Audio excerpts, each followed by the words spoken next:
To turn on or turn off digital assistant vibration in Samsung Galaxy S21, S21 Plus or S21 Ultra, open settings, swipe the notification panel, and then the settings icon. Scroll down settings screen, find apps, and then select apps. Tap just default apps, and then select digital assistant app.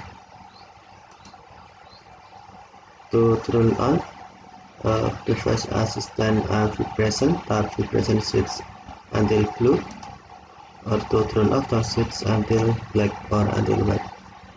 Vibrate when the device assistant app is open using the home button.